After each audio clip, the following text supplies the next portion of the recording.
తిరుపతి వెళ్తున్నాం అని పనమ్మాయి చెప్పిందంట.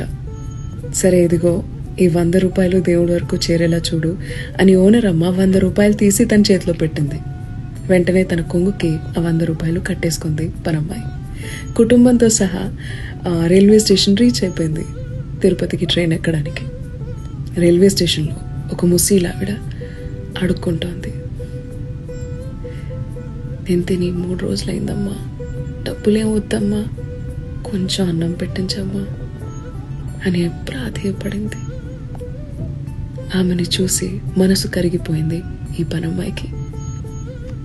ఓనర్ అమ్మకి ఎలాగో తెలియదులే అని అనుకుంటూనే తన కొంగులో ఉన్న 100 రూపాయలు తీసి ప్లేట్ మీల్స్ కొని ముసలామ్మకి పెట్టేసింది. ట్రైన్ ఎక్కేసింది.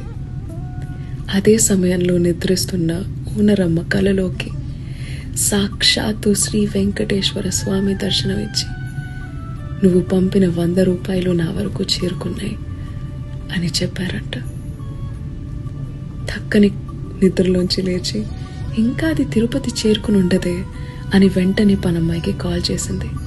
పనమ్మాయి జరిగిందంతా చెప్పింది. అప్పుడు అర్థమైంది ఆవిడికి, మానవ సేవే మాధవ సేవని.